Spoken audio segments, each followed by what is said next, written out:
শাশুড়ি বৌমা রান্নাবাটি চ্যানেলে তোমাদের স্বাগত জানাতে আবার এসে গেছি। যারা এখনও আমাদের চ্যানেলটা সাবস্ক্রাইব করোনি অবশ্যই সাবস্ক্রাইব করো, লাইক করো আর বেশি করে শেয়ার করো। তাহলে আজকে তোমাদের জন্য কী নিয়ে এসেছি চলো দেখি। আজ নিয়ে এসেছি তোমাদের কাছে চিংড়ি মাছের পোস্ত বা বলতে পারো চিংড়ি পোস্ত। কী করে হচ্ছে, কেমনভাবে হবে সেটা জানতে গেলে অবশ্যই পুরো ভিডিওটা দেখতে হবে। আর অবশ্যই তোমরা যারা এখনও চ্যানেলটা সাবস্ক্রাইব করোনি অবশ্যই সাবস্ক্রাইব করে দিও। আজকে কিন্তু এই যে রান্নাটা হবে সেটা খুবই কম সময়ে এবং খুব কম ইনগ্রিডিয়েন্টস দিয়েই হবে, কিন্তু কি করে হবে সেটা দেখতে হলে অবশ্যই পুরো ভিডিও দেখো। চলো রান্নাটা তাহলে আজকে শুরু করি। প্রথমেই আমি 250 চিংড়ি মাছকে ভালো করে ধুয়ে পরিষ্কার করে রেখে দিয়েছি। এবারে এর মধ্যে নুন, হলুদ আর একটু লঙ্কা গুঁড়ো দিয়ে আমি ম্যারিনেট করে রেখে দেবো প্রায় আধা ঘন্টার জন্য, বা যতক্ষণ প্রসেসটা আমি করবো ততক্ষণের জন্য রাখলেও চলবে। চলো ভালো করে মাখিয়ে রেখে দিই। যেমন এখানে আমি চিংড়ি পোস্ত করা হচ্ছে আমাদের, ঠিক তেমনি চিংড়ি মাছের মালাইকারিও করা হয়েছে। সেটা দেখতে হলে জানতে হলে অবশ্যই ডেসক্রিপশন বক্সে লিঙ্ক দেওয়া থাকবে বা ওপরে লিঙ্ক দেওয়া থাকবে, সেটাও তোমরা দেখতে পাবে। দুটো মিডিয়াম সাইজের পেঁয়াজকে আমি এখানে স্লাইস করে কেটে নিয়েছি আর নিয়ে নিয়েছি 1 চামচ আদা পেস্ট। এরপরে নিয়ে নিয়েছি মশলাতে 1 চামচ হলুদ গুঁড়ো, 2 চামচ লঙ্কা গুঁড়ো আর 2.5 চামচ নিয়ে নিচ্ছি পোস্ত বাটা আর 2টো লঙ্কা। এবারে একটা কড়াইকে ভালো করে গরম করব। গরম করে তার মধ্যে আমি সর্ষের তেল দিচ্ছি। এখানে আমি সর্ষের তেল দিয়ে রান্নাটা করব, সাদা তেল দিয়ে কিন্তু করব না। এর মধ্যে তেল গরম হলে পেঁয়াজগুলোকে একে একে দিয়ে দেবো। দিয়ে মিডিয়াম ফ্লেম করে 5 মিনিটের জন্য আমি একে ভাজতে থাকবো, যতক্ষণ না পেঁয়াজের কালারটা চেঞ্জ হয়ে যাচ্ছে বা এটা নরম হয়ে যায়। আর অবশ্যই তোমরা কিন্তু এখানে নুনের যে ব্যবহারটা করবে নিজেদের টেস্ট অনুযায়ী করবে। আমি কিন্তু সম্পূর্ণ আমাদের টেস্ট অনুযায়ী এখানে নুনটা ব্যবহার করছি। এরম আস্তে আস্তে ধিমে আঁচ করে তোমরা কিন্তু পেঁয়াজটাকে ফ্রাই করে নেবে। পেঁয়াজ দেখো ফ্রাই হয়ে যাচ্ছে। এরপর পেঁয়াজ ফ্রাই হয়ে গেলে এর মধ্যে যে 1 চামচ আদা বাটা আমি রেখেছিলাম, সেই 1 চামচ আদা বাটাকে এর মধ্যে আমি দিয়ে দেবো। এরপরে এই তেলের মধ্যে যখন আদাটাকে আমি ভালো করে ফ্রাই করে নিচ্ছি, যতক্ষণ পর্যন্ত আদার কাঁচা গন্ধটা চলে যায় বা আদাটা ভালো করে ফ্রাই হয়ে যায়।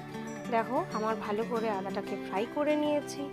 এরপর এর মধ্যে আমি যে ম্যারিনেট করে চিংড়িগুলোকে রেখেছিলাম সেই চিংড়ি মাছগুলোকে আমি এর মধ্যে দিয়ে দিচ্ছি। আর এখানে দেখো আমি যখন চিংড়ি মাছগুলো ম্যারিনেট করেছিলাম তখন আমি এর মধ্যে নুন দিয়েছিলাম, তাই তোমরা কিন্তু অল্প করে নুন দিয়ে রান্নাটা করবে। লাগলে তোমরা পরে অ্যাড করতে পারো, কিন্তু প্রথমে বেশি নুন দেবে না। দেখো চিংড়ি মাছগুলোকে আমি মিডিয়াম ফ্লেম করেই 5 মিনিটের জন্য ফ্রাই করে নিচ্ছি। যেই ফ্রাই হয়ে যাবে তখন এর মধ্যে আমি যে মশলাগুলো রেখেছিলাম হলুদ গুঁড়ো আর লঙ্কা গুঁড়ো, তাকে একে একে এর মধ্যে আমি দিয়ে দিচ্ছি।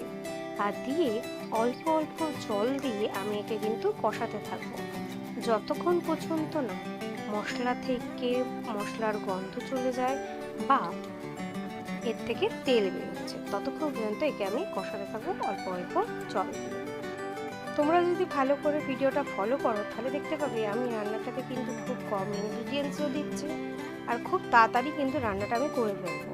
তাই তোমরা কিন্তু খুব সহজেই বাড়িতে এটা কিন্তু চটজলদি বানিয়ে নিতে পারবে।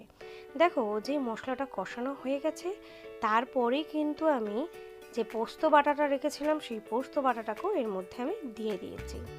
আর ভালো করে এটাকে আমি কি করব, মিশিয়ে নেব। এবং মিশিয়ে নিয়ে এর মধ্যে আগে তোমরা নুনটা চেক করে দেখে নেবে, নুন কম হলে তোমরা নুন দিতে পারো।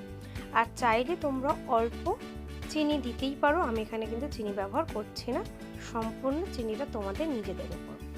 দেখো আমার এখানে যখন চিংড়ি মাছটাকে আমি যখন 80% রান্না হয়েছে তারপরেই কিন্তু আমি পোস্ত বাটাটাকে দিয়ে দিয়েছি এবং দিয়ে একে আমি প্রায় 5 থেকে 7 মিনিটের জন্য মিডিয়াম ফ্লেম করে চাপা দিয়ে একে সেদ্ধ করতে থাকবো, যাতে পোস্তটা এবং চিংড়িটা ভালো করে সেদ্ধ হয়ে যায়। আর এই 5 থেকে 7 মিনিটের জন্য যে মিডিয়াম ফ্লেম করে করছি আমি, তাতে কিন্তু আমি ঢাকা দিয়েই কিন্তু একে সেদ্ধ করব। টাইম হয়ে গেলে আমি চাপাটাকে খুলে নেব। খুলে নিলেই দেখতে পারবে চিংড়ি মাছটাও যেমন সেদ্ধ হয়ে গেছে, পোস্তর যে সেদ্ধ হওয়া সেটাও কমপ্লিট হয়ে গেছে, মানে আমাদের রান্না কমপ্লিট। দেখো কত সহজে কত চটজল দিয়ে আমি কিন্তু রান্নাটা করে ফেললাম। তাই খুব সময় লাগবে না, তোমরা এটা কিন্তু বাড়িতে অবশ্যই চেষ্টা করে দেখতে পারো। বন্ধুরা অবশ্যই তোমরা কিন্তু আমাদের ভিডিওগুলো পুরো দেখবে, পুরো দেখলেই তোমরা বুঝতে পারবে বাকিদের থেকে আমাদের রান্নাটা কতটা আলাদা। আর অবশ্যই ভিডিও দেখতে গেলে জানতে গেলে আমাদের চ্যানেলটা সাবস্ক্রাইব করে দিও, লাইক করো আর শেয়ার করো। আর কমেন্টের মাধ্যমে তোমরা কিন্তু জানাতে ভুলবে না যে তোমরা চিংড়ি মাছের আর কি ভ্যারাইটি দেখতে চাও, বা আমাদের এই রান্নাগুলোই তোমাদের কেমন লাগছে, তোমরাই বা বাড়িতে ট্রাই করে দেখছো কিনা, অবশ্যই সেটা কিন্তু আমাদেরকে জানিও। তো আজকের মতো তাহলে আমরা আসছি বন্ধুরা, আবার খুব শীঘ্রই দেখা হবে আর একটা নতুন রেসিপি নিয়ে। তো চলো আজকের মতন আসি, তোমরা ভালো থেকো, সুস্থ থাকো। আজকের মতন আসলাম, নমস্কার।